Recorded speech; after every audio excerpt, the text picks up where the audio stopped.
Well, we'll see. Okay. Alright. Interior cabin, living room, kitchen, night. Henry's in the kitchen, duly ending cabbages by himself.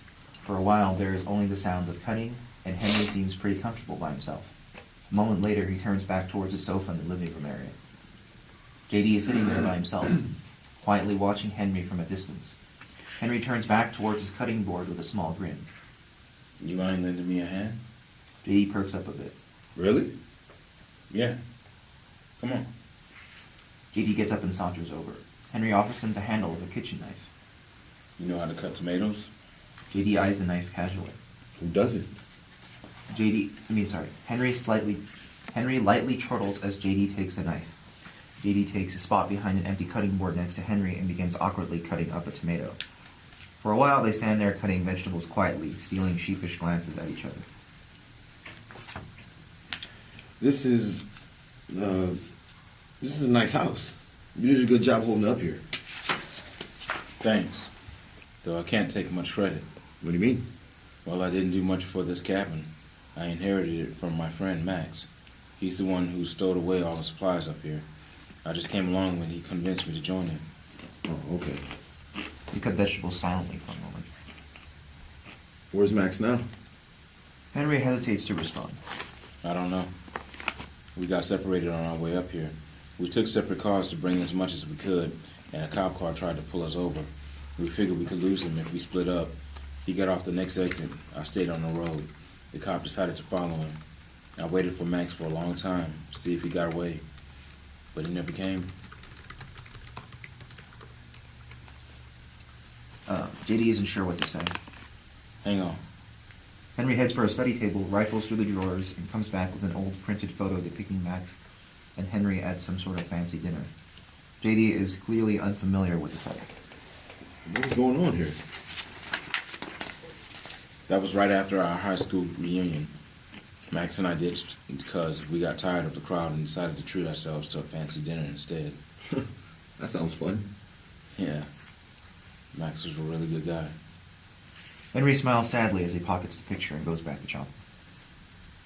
Maybe he made it out, you know? Henry shakes his head. What makes you so sure? I mean, my family and I made it out. You could have too. Then why didn't he find his way up here? He knew where this cabin was, where I was. Henry's last words ring melancholy. I suppose you're right.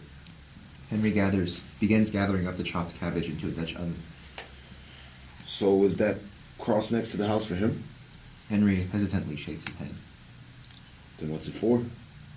Henry thinks for a moment. I'd rather not talk about it. JD gauges his response.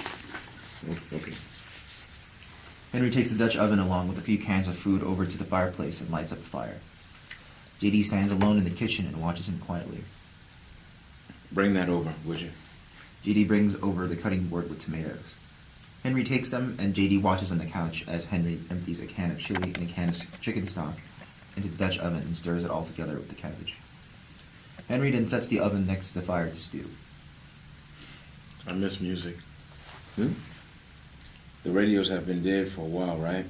I mean, they were mostly news and public service announcements, but there'd still be some music every once in a while. And then it all went dead about 10 years ago, I think. Yeah, they're all propaganda for the ERP now. What? Ejército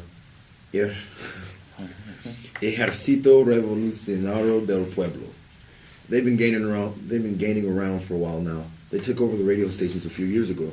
Really now? Morbidly curious, Henry goes over to a corner of the room and pulls out a dusty old radio. He plugs it in and scans for a signal. They're not on all the channels, but... Suddenly, a deep, authoritative voice faintly crackles into clarity and begins steadily streaming messages in Spanish. Whoa. That's somewhat unnerving. Yeah, sometimes they broadcast a news message or a bounty, but usually it's the same message on a loop. Somos el ejército revolucionario del pueblo. Para nosotros resistir es negar la salvación de usted mismo para abrazar a nosotros blah blah blah. All a bunch of horse shit. At least it's a voice to hear. I hadn't even bothered to try for so long. I wish I'd known. I don't care for it. The ERP is nothing but bad news. Henry senses JD's dislike of radio messages and shuts it off. I really have no idea what's going on out there. It's better than it used to be. Upstarts like the ERP are trying to shake things up, but they can't do too much with all the raider gangs running around. It's kind of a weird balance. I'd rather just avoid all that shit. You'd really rather just stay holed up in here, huh? Beats living out there and risking my life every day. But how do you stand it? You can get used to loneliness. Not just that, but living here, one place your whole life. Nothing wrong with having a place of your own. But there's so much world out there. It seems such a waste not to explore it. I don't know. I just don't see the appeal in it. Henry takes the tomatoes on the cutting board and slides them into the Dutch oven as well. He then opens up a can of corned beef hash and stirs it into the stew. Man, when I was a kid, I could wait to get old enough to leave the colony and travel the world. Colony. Yeah. After my family and I got out of the quarantine camps, we met up with a bunch of other families and ended up in a small town in California called Rolling Heights. There was a high school there. We turned it into a little colony. I lived there until I was about 16. So, high school, huh? Yep, Rolling Heights High. It was across the street from the city library. Henry chuckles lightly. What? It's just, you actually lived in a high school, which was also right next to a library, yet you somehow never learned that South America is actually a continent and not a country. Come on, man, give me a fucking break. I was just a little kid trying to survive. I didn't have time to learn about continents and shit. I'm just teasing. A slightly uncomfortable lull. Hey, you want to see some of my pictures of it? The school? Yeah, I would. They're on my iPod. I think you have it. Oh, yeah. Henry sheepishly pulls out the iPod from his desk drawer. I charged it for you at least. Cool. Open up the photos. Henry navigates through the iPod and immediately comes across a picture of JD as a young kid, standing in front of the school with his dad. JD scurries over to take a look. That was a cute little fucker, huh? Believe it or not, the chain link fences were already there. And the windows were already reinforced and barred. All we really added were the cars to block off the main entrances. Henry continues browsing and comes across a picture of JD and his family in a classroom. That's where I lived with my mom and dad. Each family lived in their own classroom, like an apartment. I think ours used to be for an English class. There wasn't much privacy, but it was just the three of us, so it wasn't uncomfortable. It was uncomfortable. It was comfortable. So it was comfortable. Yeah. Oh, good. My bad. Henry continues browsing and comes across a picture of JD standing in front of a crop field with his dad. That was the football field we used to use for farming crops. It took a while to get it started properly because of the weather and all. But we brought enough canned food and shit up to last us until our first harvest. Henry continues browsing and comes across a picture of JD standing in front of a giant fish tank with his dad. And that was the aquarium in the library. It had all these little sharks and fish. There were some jerks who thought we should eat them, but we voted to keep them alive as long as we could, like pets. Is that your dad? Is he in every one of these pictures? Yeah, we were always hanging out. He's the one who taught me how to play chess. He played it professionally before the outbreak. There's a video of us at the beach in there somewhere. Henry browses through a bit more and finds a single video, a short clip of JD chasing his father with the iPod. That was when we biked to the beach. It was the first time I'd ever seen the ocean. We fished for most of the day, and we got home late because we ended up catching like 30 fish, and it was so heavy we had to walk our bikes home. My mom and everyone back home were so mad, but when they saw all the fish we brought back, they treated us like heroes. It looks nice. I've never been to the beach myself. It's really quite beautiful, especially when the sun sets on the ocean. We should go to the beach sometime. Maybe. Henry backs out of the photos and videos and peruses the menus. Suddenly his eyes spark up. Hey, you got some music on here. Oh, right. I forgot about those. Henry goes into a playlist and plays the top song. A slow, lilting waltz with trumpet and guitar begins to play through the tin speakers. Henry and JD simply sit there for a while, listening quietly. JD appears to find the tune melancholy, but Henry finds his wariness drifting away. Yeah, I think it's some sort of jazz thing. Henry softly holds up a hand for JD to be quiet. It's a waltz. JD finds solace in Henry's pleasure over the music. The song is, bless you. The song slowly comes to an end. You like it? Yeah. I used to hate these things back before the outbreak, but now it's like an old friend. You can have it if you want. Henry pretends to hesitate. Really. Sure. You can charge you more often than I can anyway. But it's got all your pictures and stuff in it. It's valuable to you, right? They're just memories. I'll get to see Rolling Heights again one day. Go on, take it. JD's last words ring untrue. Henry gives JD an apprehensive look. Thank you. That's very kind of you. Henry ladles the stew into a bowl and hands it to JD. JD takes a taste. This is good. Thanks. I'll try my best. Okay, let's take a pause again, because that scene is long, and I think there are problems, but I'd like to know what you guys think. We, 'Cause that's kind of a big tonal shift from what's been happening.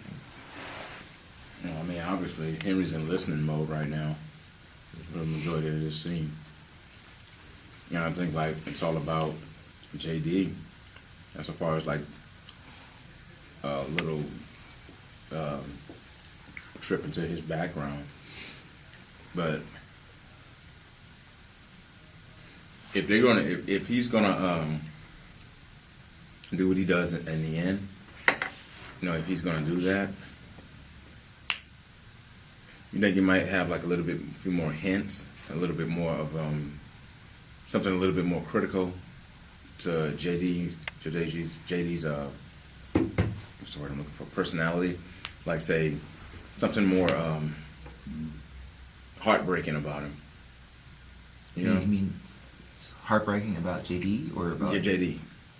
Like say something like since we're talking so much about him and where he's from and what he did and his parents and you know what happened after the outbreak and how he grew up and the things that happened to him, why he keeps getting those visions of that guy like holding a pistol with the flames behind him and stuff. And like I said, what he's gonna do when he gets to the end of it of the story, you know, his whole purpose for being in the first place. Like, shouldn't it be like something a little bit more telling on him, like a little bit something like gives you a hint of his true intentions? I see. You see what I'm saying? I mean, of course, you're not giving it all away right at the present moment, but it's a little something as into like, you know, to see like this really cool guy do what he was actually sent there to do. You know, basically. You know, like what has him, you know, that other But chain. to respond to that, in a way, it almost because he seems very. He doesn't seem like he has much problem talking about his past, especially when like it's pretty tragic in a way. But he doesn't seem like it doesn't affect him at all. Like him having all these like beautiful memories that he's obviously very fond of his father, but it doesn't ring as though it's like his emotions aren't really like he doesn't have a need to hold on to it. Right, exactly. That's Like, why he's just so cool. Yeah, he I just seems so like not in a way callous, but it's like it just seems like his connection to the past and like his family and the community that he like once knew. There's no connection to it at all. Like he feels like that it's just memories. Like it's no big deal. Like And these are the things that his dad's in every picture. So it seems like it's obvious that he has, I guess, well, lack of a better word, like love for his family, but he just brushes it off like it's no big deal at all. You know, I give you a perfect example of what you're saying. Human trafficking, for instance. It's basically, you know, whoever these people were, they came, tore up the Rolling Heights thing or whatever. Or like, let's be realistic in the real world. Kids get kidnapped, you know what I'm saying? Or like they get bullshitted into coming to certain countries to work and they take their passports from them and they pretty much get sold into like prostitution, you know, brothels and stuff like that. After a while, these people, even though they may have gotten thrown into that when they were kids and they were scared as hell, they were attached to their families and their parents that they left from when they left from home. After years later, you know, in their minds, they're like used to it now. They're like, okay, well, this is my life now. You know, I still love my dad, I still love my mom or whatever, but I love my pimp even more. You know, so it's kind of like that's what I'm saying. I feel you what you're saying and stuff. It's like, yeah, he has all these pictures of his dad and everything, but what happened to him and why he's out here doing it, he's pretty much just a a bloodhound for somebody. You know what I'm saying? Basically, so that's his new dad now. The people that run him. That's his father. That's his parents now. So he has affection for them, but not his actual mom and dad. He doesn't even feel that anymore. Yeah. You know, he still knows that he loves them, but he's, you know. No, but he's not freelance, pretty much. He doesn't. The things that he does, that's not freelance. He actually has like a boss, I guess. But was it freelance? Did you say it was freelance, or did he have a boss? I think he gets employers on and off depending on what he needs. Yeah. Because he's always traveling. So I Yeah. think whenever he goes to a new place, like, I can work for you. Mhm. I'll do this. So.